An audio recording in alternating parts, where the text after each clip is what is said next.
Just want to share with us a little bit more about you first. Okay, I recently got married. Woo! And it was right here in this sanctuary last year, October 22nd. This is my home church. I attend this church with my husband, my mom, and I used to stay in Bedok as well. So the interesting thing is, when I was a kid, I will always pass by BBTC, go eat bak chor mee at Block 85. Wow, I love it, man. But I never thought that one day I would come into church and that one day I would be on stage sharing about my life here. So that is quite surprising to me. Thanks for making time today, and we are so excited. Are you excited? Yes, all right. So with that, we know that you are one who is talented, well-liked, popular, and we just want to know you a little bit more when you are like a little girl. All right, how is it like when you are growing up? Would you want to share with us? Sure. I think growing up, I was this skinny, fearful little child. I think I'm blessed with a whole family, my dad, my mom, I have an elder sister. Unfortunately, sometimes at home, it might be a bit chaotic. There's some friction within the family, and sometimes as a kid, you might wish that things were a little better. Although I know my parents did their best to take care of us and to love us. I think growing up as a little child, some things happened in my school that also made me have certain scars in my life. Just to share a short story, I remember when I was primary 1, that is 7 years old. It must be quite traumatic because I remember until today. Today I'm 39. Look like or not? Well, then I'm at least 60. Yes, when I was 7, I remember on my first day of school, I was asked to the front by my form teacher. I think I did something that made her not very happy. I forgot what it was, but I think it couldn't be that bad, you know, this 7-year-old little kid, what can she do? But I remember when I went up to the front, my teacher was very angry, and she started to pull my cheek to the furthest that it can go. Yeah, and then the hand go the furthest that she can go, and then she pia. Yeah, so I got slapped in front of my whole class on the first day of school as a 7-year-old kid. Oh dear. Yeah, to be honest, I don't really remember how I felt after that, but I guess there was a lot of shame and fear, and I was very afraid of making mistakes as a kid. And my teacher would segregate the class into 3 sections: apple, orange, and some other fruit. Durian. Maybe. And I would be, wow, I cannot be an orange, because orange is the last segment and quite jialat, always get a lot of punishment. So I always wanted to be an apple.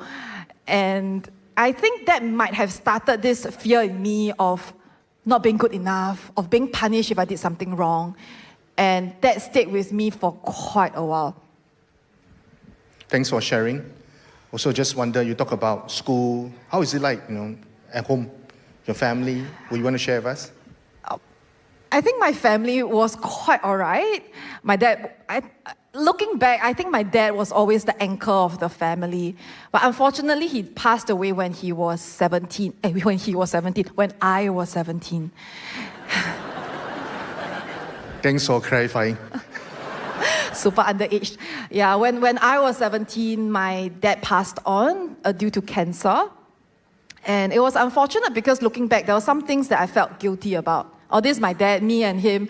Our last family trip together, actually, that was in Phuket. Me and him on a little boat ride together.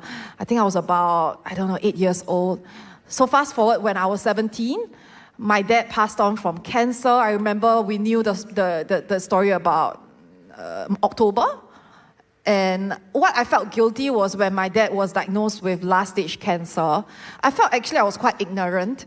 I thought he went to chemo and everything would be okay. So even when my dad would be like a bit aching and he walked to get the remote control and he'll be like, "Can you help me, Ling Ling, can you help me?" I remember I actually said, "You can take yourself what?" Because in my 17-year-old mind, I felt like he is okay, It's like you take medicine and then the fever is gone kind of thing. Quite ignorant, but I felt it was, I had a lapse of me being like that then. That was something I felt a bit guilty about. And 3 months later, my dad passed on. I think my world collapsed after my dad passed on because you only know what you miss out after the person is gone, right? And I felt like he was the anchor of the family. My mom, my sister, and myself went through different emotions. It was tough on my mom. It's not easy on her. So my family became even more fragmented because of my dad's passing. It didn't help that when I was 18, I entered the acting industry. And I remember there were nights, when I was 20 or 21, I would face certain problems at work, and I didn't know who I could trust, who I can turn to. You feel very lonely. There were nights where I would go to the kitchen alone. We stay in a four-room HDB flat. 12 midnight, I would go there alone. Mom is asleep, and then I would kneel down at the kitchen floor, and I would just look at the dark sky and start pouring out what I felt within. I felt very sad. I felt like no one's there to help me, etc., etc. And I would even say things like, everyone has a dad. How come I don't have? Like, I would like a father who could lead me, guide me, protect me. And after crying and pouring out my sorrows, I wiped off my tears after probably half an hour and went back to sleep. So I remember there were a few nights in my 20s, early 20s, where I did that. So as you get older, how do you deal with your fears? Were they still there? Yeah, I think my fear started ever since I was a kid all the way until even like 8 years ago in 2015. I remember I was shooting a drama serial. I started to have very stupid thoughts in my head. Like, what if the light suddenly dropped down? How to continue acting? What if the producer doesn't say cut? What should I do? What if my fellow actor didn't say the next line? How should I respond? Will my reaction be good enough? Stuff like that. And it bothered me a lot. 8 years ago, I was in another religion, and I remember waking up really early every day and went to pray at 6 a.m. every day because work starts at 7. So after 3 weeks, right, nothing happened. That's when I not went to the toilet cubicle. I always go to the toilet. That's when I went to the toilet cubicle after 3 weeks of that mental torture, and I decided to kneel down in the toilet, and that's when I first spoke to God. So that's the first time you talked to God? Yes. So how is it like, knowing Jesus as your God? I think it was interesting how I came to encounter God. I remember, that's 2015, right? In late 2014, I reconnected with my secondary school softball coach. Her name is Coach Josephine. She was always a very motherly figure to all the students. I realized that she had a third relapse of cancer, and I decided to call her. And she told me that, she just, this is my coach, recovering from her cancer. And she told me that, but then when I was contacting her, she was at home, not that serious yet. And she was saying that, I'm going for my chemo today. Later on, I'll be taking my 3 dogs to the vet. And I'm like, wow, coach, not tired, man. After chemo, then you still bring your dogs to the vet. And she was like, no choice. So I decided, after putting down the phone, I felt like I couldn't live with myself if I didn't help her.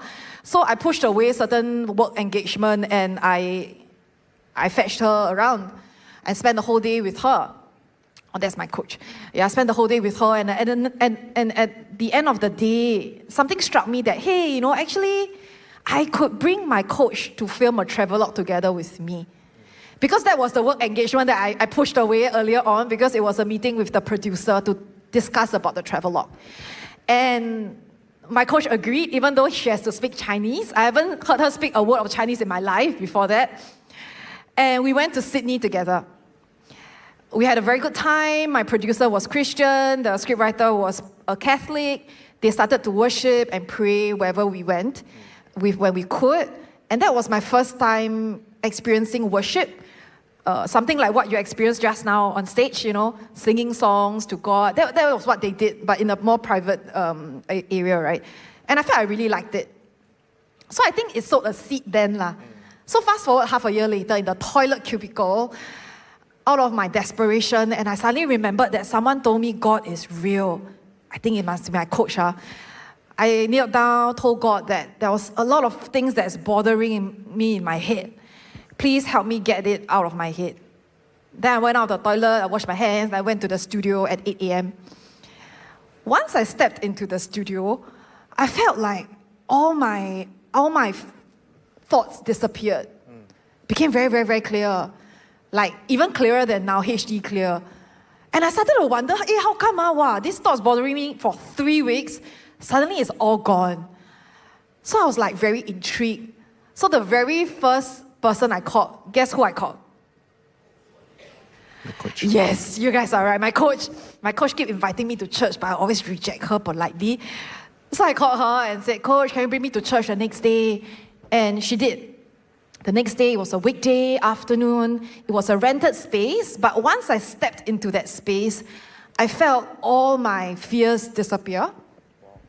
Yeah, and I felt a lot of love crashing onto me, very unjudgmental, loving me where I was.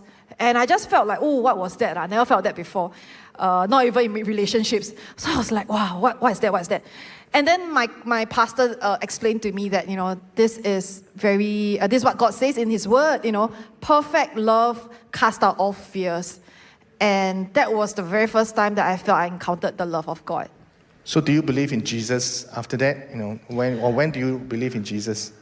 No, actually I was quite naughty. I tested God a few more times. Okay. So what happened after that? I was like, okay, I know you're real. I know you're real, okay? I think you're real, but okay, sorry to say this, let me test you a bit more. I know that Li Nansing, anybody knows Li Nansing? I guess all that didn't raise their hands know Li Nansing. So 8 years ago, I knew that Li Nansing is Christian, I know. But I was like, okay, God, if Nansing Dage can come to me personally and share his testimony with me, I will believe that you are real. Okay? So I know that it's impossible because he wasn't shooting then, so I wouldn't see him in the company. So there's no way that he'll approach me. So I wanted to give God the impossible. Then something happened. I was filming with Rayson Tan in a long drama, like about 100 over episode drama. So he constantly will share with me the gospel now and then. So one day he told me, hey, Mei, he's my big brother in the show. On YouTube, right? My testimony is on YouTube. You can go and search. I was like, oh, okay. So I went to search. Then I was like, oh, I see him. Then I click. Then I hear him share. Then at the side, more videos, right? I see Zhou Chuming. So I'm like, oh, okay. Then I click. I watch. Then suddenly by the side, I saw, who do you think I saw? Yes! I was like, oh, Li Nansing, oh, interesting. Then I click. So I watch. Then suddenly I was like, wasn't this my prayer to God that Li Nansing will share his testimony to me personally? That's quite one-to-one, right? Just that it's on a different platform. And that got me feeling like, wow, this God really quite special. Don't play, He's real, And then that got me my next step even closer to God, which is when Rayson invited me to a healing service at another church. I knew that there was an altar call. Definitely there will be an altar call. So the night before, I actually asked God something. I told him that, God, I know that you are real, okay, but I have been following this other religion for so many years of my life. I'm not sure which way to go. So I was like, give me a dream. Very bold, right? I was like, give me a dream. And then that night, I really had a dream. I had a dream where everyone in my previous religion was in the dream, and I think I made the choice to turn around and walk away from everything. And that was very unusual for me because I'm quite a people pleaser. I want everybody to be happy. I don't really walk away from things. So when I woke up, I felt like my prayer was answered. So during altar call, I asked God again. I very fun lah. I kept asking God, oh, is this for me? And God gave me that dream again, and I felt like He answered all my questions. What more should I ask from Him, right? So I made the decision to give my life to Jesus that day. I see. Yes. All right. And so basically, at the altar call, you actually step forward and then respond to God. Yes, and, the next day after the dream. And choose to believe in Jesus. Yes. Yes, because there's too many coincidences that couldn't be coincidences anymore. So I knew that He's real. Thanks for sharing this part. So after you become a Christian, so what happened? Okay, I have to share this with you guys because this is something that struck a chord in my heart. So after I became a Christian, something happened. One day, my pastor, she was giving me a class as a beginner class for Christians. So one day, she actually prayed to God and asked God, where should I start from? And I think God replied her that start from chapter 3, relationship with the Father. And she was a bit, why chapter 3? Shouldn't we start from chapter 1? But God gave her this response, you just tell Felicia that I am her father. Whoa. Yeah. Okay. So in a room, right, where it's just me and my pastor, she told me this. I don't know why, start from chapter 3, but God just wanted me to tell you that He is your father. And immediately what I felt? My mind immediately went back to 10 years ago when I was all alone in the kitchen, the story that I shared just now, crying out to the dark skies, everything that I'm going through, and that how I wish I have a father. That it wasn't fair. Why does everyone have a dad but not me? And I started crying when I remembered these nights. Because at 31, which is 8 years ago, I've forgotten all these memories already. But I felt God remembered. And you know what? God was there with me 10 years ago, even when I thought I was alone at home, even though I didn't know Him, but He was right next to me. And whatever was painful to me was important to Him. So much so that He remembers things that I have forgotten. Something interesting happened about 2 weeks ago. We had an event at Suntec, this Christmas outreach as well. And during rehearsals, the worship leader, out of the blue, this was the event itself at Suntec, yeah. He turned to me and said, Felicia, I think you should sing the first 4 lines of this song. It's a Chinese version of You Raise Me Up. And I was like, wow, how? So sudden. I've never sung on stage like that before. And I started asking God, oh God, you must help me, how? And suddenly this image came to my mind of me, it's a back shot, of me alone in the kitchen when I was 21. And actually I saw Jesus was kneeling beside me. And that I think God is reminding me that I've always been there for you. Just remember that and sing the song. Yeah. Okay. So the song is in Mandarin. The song is in Mandarin. Okay. Do you want to hear the song? Yeah, I thought it would be nice. Oh God, help me. Okay. Okay, sing for us. Let me try. Okay. 当我沮丧、困倦、软弱的时候，困难临到，如重担压心头，我仍伫立在静默之中等候，直到你来陪伴在我左右。Yeah, this is the Oh, song. that's nice. That's nice. Oh. Yay. So the Suntec one is a rehearsal. This is the Yeah, real yeah. one. In preparation for today. Yeah, Thanks for it's singing amazing for how, the song, how God raised me up from kind of the pits in 2015. I was going through quite a lot. I think that was, after I became a Christian, something else happened as well. One of the difficult things that I was going through was I needed a place to stay. I stayed on my own for a lot of the years in my 20s because of work. And I remember that when 8 years ago, I needed to shift out from my rented place quite immediately, like a month's time. And you know, I started praying to God because I know that God hears my prayers. And I was like, God, please, I need a place. I have no time to go and visit, like house visit, check the, whatever, property guru. I need a place that's near MediaCorp. I need a place that rental not so high. I need a place, if someone can help me do the laundry, would be best. Meet Molly. He lives in Delhi and sees a big need in his community. A lack of easily accessible donation centers has created a shortage in the blood supply. With the help of his local Rotary Club, generations of leaders come together to create solutions. The idea? A mobile blood bank. They sign up as many people as possible by bringing the donation center to them. That's the kind of innovative thinking you get from people of action. Find out more at Rotary.org. Someone can help me iron clothes, even lagi best. I started bringing all this, everything like all this, like I'll be like, a good place for a new believer, new good spiritual environment. I pray. Suddenly someone's name came into my head. My coach's name. I was like, 31 years old, stay with coach.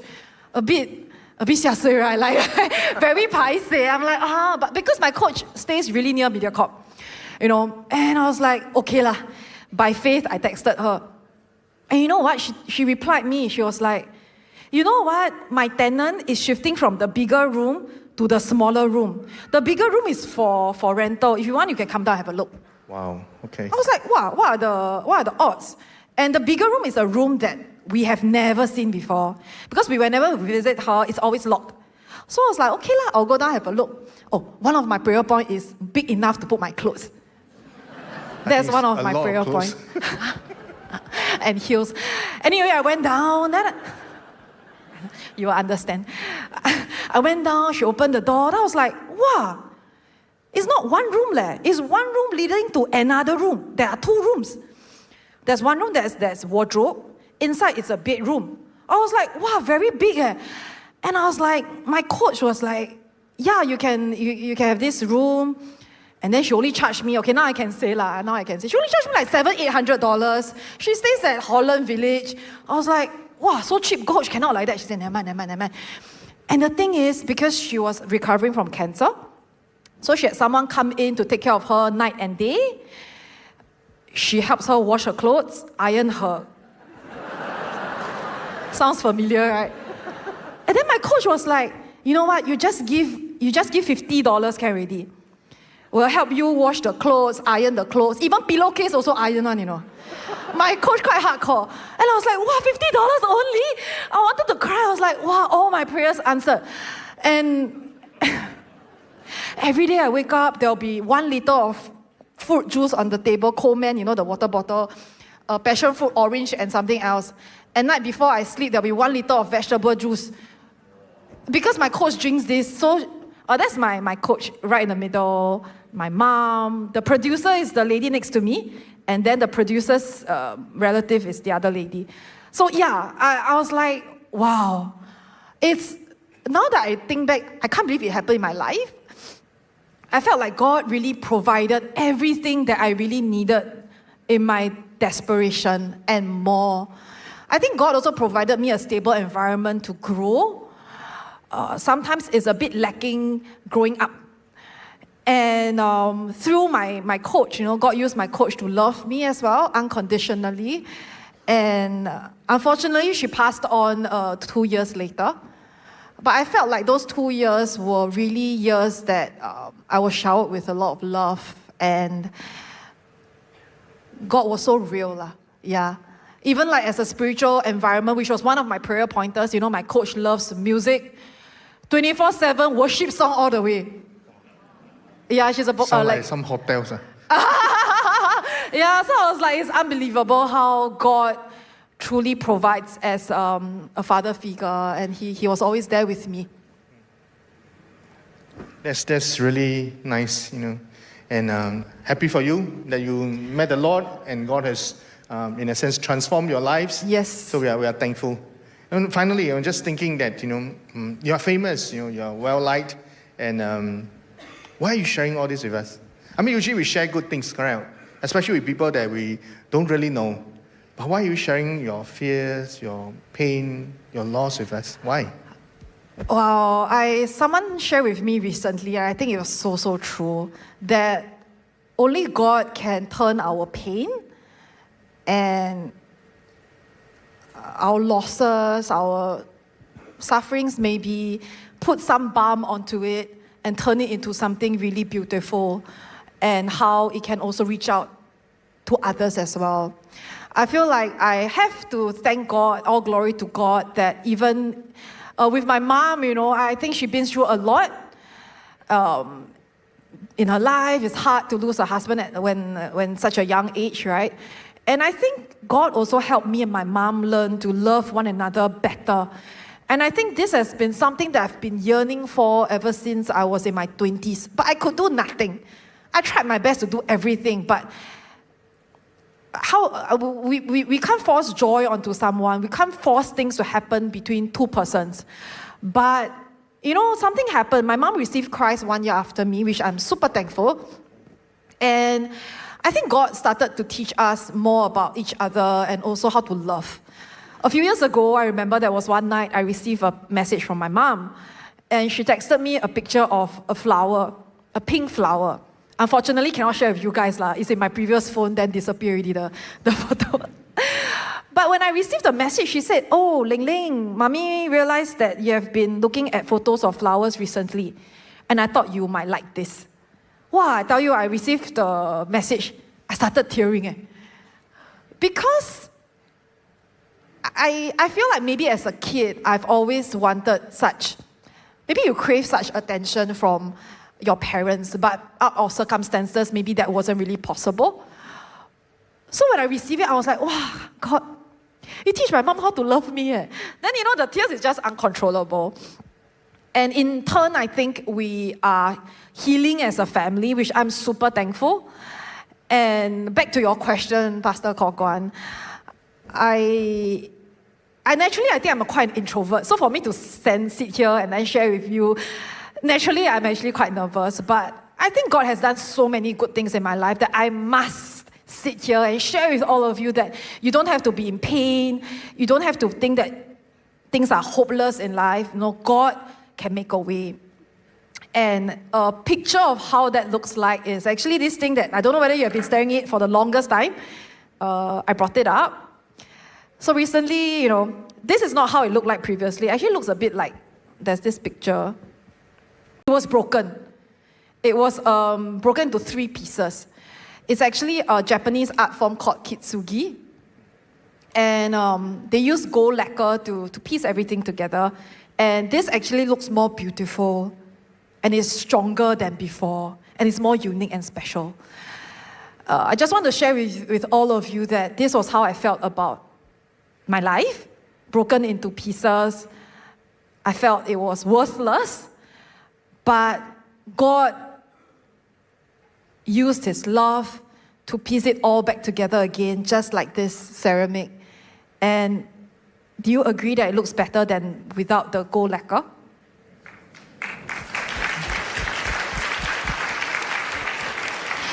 So I just want to share this because I want you to know that there's hope in God. You don't have to think that your dad will never understand you, your mom will never understand you, that you're suffering alone. Just want to share with you that even though when you feel like you're all alone, you are not, because God will always be by your side. Yeah. Amen, amen. Thank you so much.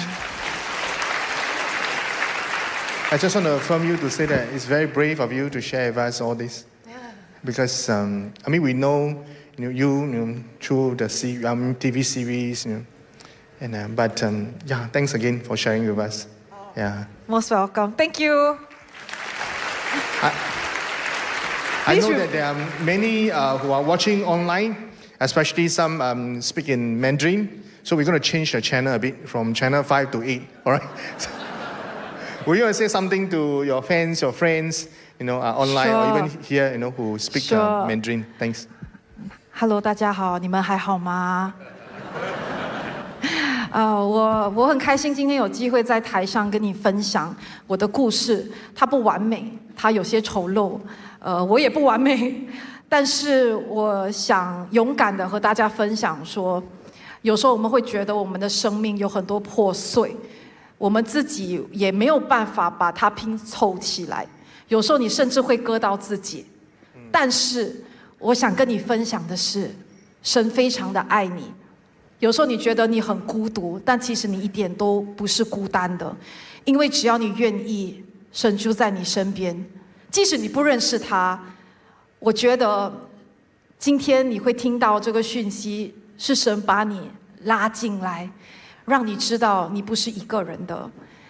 也希望如果今天你被神触动的话，也希望你会愿意把他的爱注入在你心里，把它注入在你生命里。愿神祝福大家。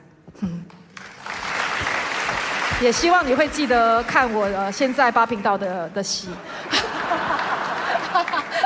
说得太好了 ，Can we just give Felicia another round of applause? Thank you so much. Thanks. Thank you, Pastor. Thank you.